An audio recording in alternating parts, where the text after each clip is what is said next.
Hey everyone, welcome back for another deep dive. Always exciting to be back. Today we're going to be tackling a pretty big one, the TikTok ban in the U.S. We've got a whole bunch of stuff to go through, Yeah. news articles, legal analyses, even some global perspectives. So our goal today is to try to understand what really led to this ban, why it feels like everyone's kind of just shrugging it off, Right. what it might mean for the future of, well, everything digital, really. Pretty much. Okay, so let's rewind a bit. It seems like the story of TikTok in the U.S. has always been one of uncertainty. Remember back in 2020 when President Trump first suggested banning the app? Oh, yeah. How could we forget? It wasn't just the suggestion, though. He actually issued executive orders What? aiming to block transactions with ByteDance, TikTok's parent company. Right, but then those got tied up in court. And the whole thing felt like a political tug of war for a while. Yeah. Biden came in, seemed to ease up initially, but then we saw Congress pushing forward with bills. And ultimately, the Supreme Court upheld the ban. Yeah, it's interesting to compare this to Montana's attempt to ban TikTok in 2023. That was struck down pretty quickly, partly on free speech grounds. The U.S. ban, however, hinges heavily on national security concerns. So the big question is why? Why this sudden urgency to ban TikTok, especially when it's been around for years? Well, the official reasoning revolves around TikTok's Chinese ownership. The concern is that the Chinese government could potentially access the data of millions of American users, Oh, wow. or even influence the content that appears on their feeds. But hold on, TikTok has always insisted that they protect user data and operate independently. They've even offered to restructure their operations to address these concerns, right? They did. They even proposed a plan to house U.S. user data with Oracle, an American company, and create a separate entity for U.S. operations. Huh. However, the government didn't find that sufficient. And it wasn't just talk. The White House went on record stating that the only acceptable solution is for TikTok to be under American ownership. That's a pretty strong statement. It suggests a really deep-seated distrust of any Chinese company, even if it claims to operate independently. When it comes to handling sensitive user data, this raises questions about whether similar bans might be on the horizon for other Chinese-owned tech companies operating in the U.S. Yeah, that's a good point. This gets even more complicated when we factor in Trump's flip-flop on the issue. He was the one who initially pushed for the ban. But during his 2024 campaign, he seemed to soften his stance. He even hinted at a possible 90-day reprieve for TikTok if he were reelected. Yeah, it does seem like quite a shift. Some speculate it might have to do with TikTok's increasing influence, especially among younger voters. It's a platform with a massive reach, and politicians are becoming increasingly aware of its potential as a political tool. It's worth noting that TikTok CEO Shou Machu even attended Trump's inauguration. Whether that had any bearing on his evolving stance is anyone's guess. It's like a real-life political thriller, right? Yeah. Years of back-and-forth legal battles, Yeah. and then bam, the Supreme Court delivers a unanimous decision upholding the ban. The Supreme Court's involvement is significant. It essentially solidified the ban's legal standing, making it incredibly difficult to challenge. It also highlights the delicate balance between national security concerns and individual rights in the digital age. Is it possible to protect data without impinging on freedom of expression? That's a debate that's only going to intensify. Yeah, for sure. And yet, for all the drama and legal wrangling, what strikes me most is the public's reaction, or lack thereof. Imagine if Instagram or YouTube got banned. The internet would explode. But with TikTok, it's almost like a collective shrug. That's a great observation. I think there are a few layers to unpack there. One possibility is that after years of uncertainty, people simply don't believe the ban will actually stick. There's a sense of, we've heard this before, it'll probably get overturned. Okay, that makes sense. It's like crying wolf too many times, right? Right. But there has to be more to it than just disbelief. What else could be contributing to this apathy? Well, data from the Pew Research Center actually shows a decline in public support for the ban over time. It seems like people are becoming less convinced that a ban is necessary, especially given the lack of concrete evidence of data misuse. They're starting to question whether the government is overstepping its bounds. So is it possible that the public is becoming more skeptical of government intervention in the digital sphere? Especially when it comes to something as seemingly harmless as a social media app? That's certainly a possibility. The internet for many is a space for freedom of expression, connection, and entertainment. And any attempt to control that space, even in the name of security, is met with suspicion. But on the other hand, there's the very real concern that TikTok's design and the way people use it might be contributing to this sense of apathy. It's like it's designed to be disposable. That's a really interesting point. Think about how TikTok works. It's an endless feed of short videos curated by an algorithm. It's designed for passive consumption, unlike, say, Facebook or Instagram, where you actively connect with friends and family. TikTok fosters a more detached, fleeting kind of engagement. So it's like you're constantly consuming content from strangers, and the algorithm is constantly feeding you more of what it thinks you want to see. It's almost like a digital dopamine drip, right? Exactly. And when an app becomes less about personal connection and more about algorithmic entertainment, it becomes easier to replace. We've already seen other platforms like Instagram and YouTube rushing to replicate TikTok's features with their own short-form video feeds. So in a way, TikTok has become a victim of its own success. It created this incredibly engaging, addictive format, and now everyone else is copying it, which makes it feel less unique, less essential. Precisely. And that brings us to a crucial question. If TikTok really is gone for good, what does that mean for the millions of users who rely on it for entertainment, connection, and even income? Where do they go? What happens to the culture that TikTok fostered?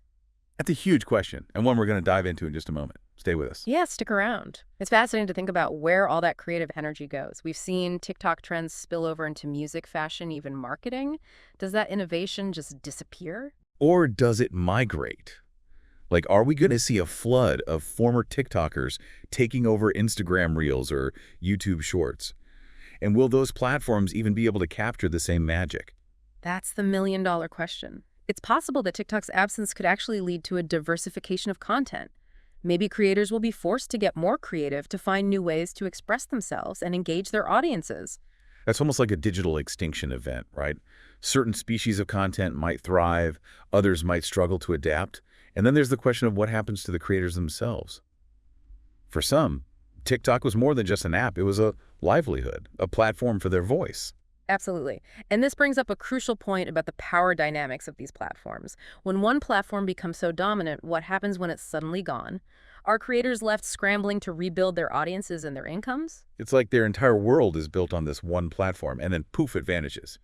And for the users, the ones who spent hours scrolling through their For You page, what happens to them? Do they simply migrate to the next digital dopamine dispenser, or is this a chance to break free from the algorithm?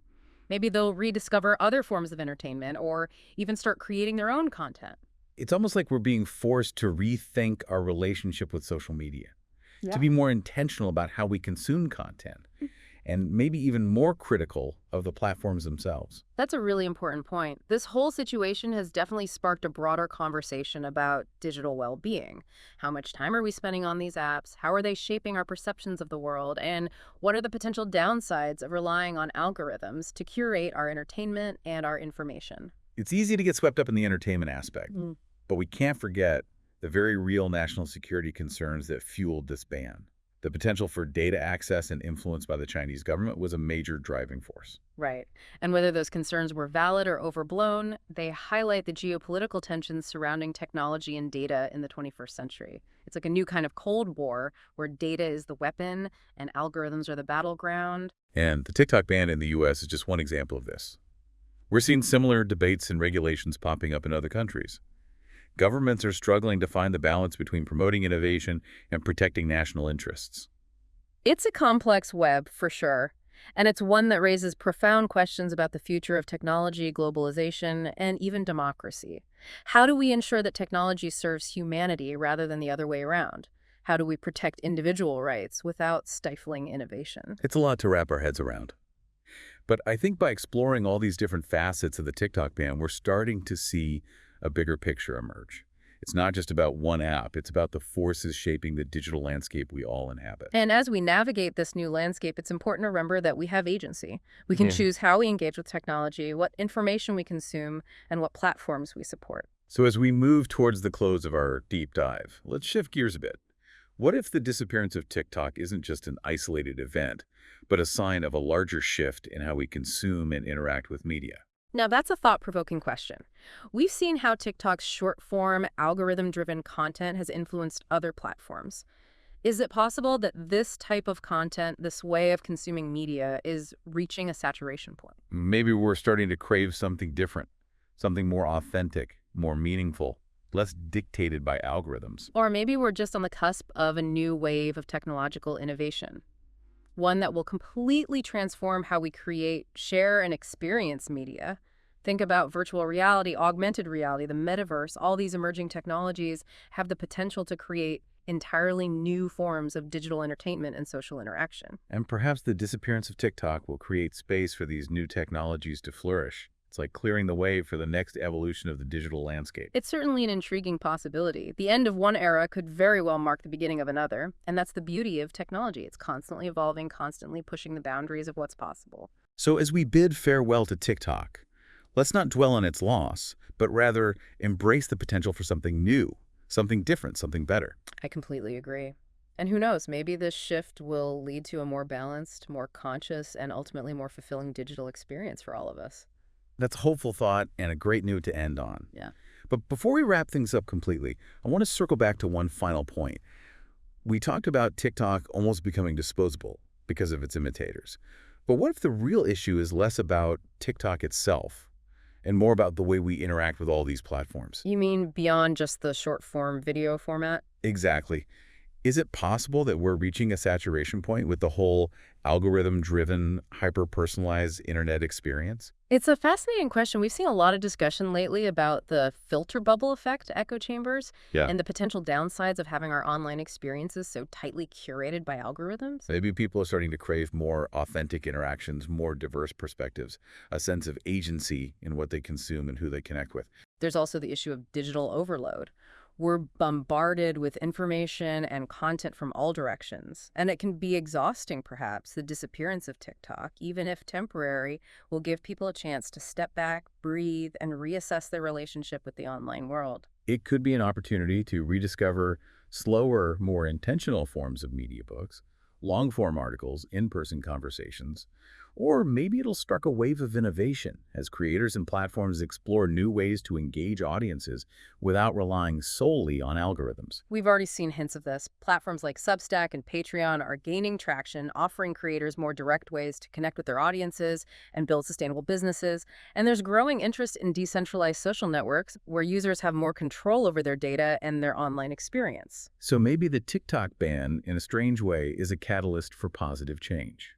It's forcing us to confront the potential downsides of our current digital landscape and explore alternatives. And who knows, maybe those alternatives will lead to a richer, more diverse, and ultimately more fulfilling digital experience for all of us. Well, that's a hopeful note to end on. We've covered a lot of ground today, from the political machinations behind the ban to the potential cultural and technological shifts it might trigger. This deep dive was just a starting point, a glimpse into the complex and ever-evolving world of technology, geopolitics, and human behavior. There's so much more to explore, so many questions left unanswered. I encourage you to continue digging deeper, to seek out different perspectives, and to form your own conclusions about what the future holds for social media, digital entertainment, and our collective relationship with the online world. Thanks for joining us on this deep dive, and until next time, keep exploring.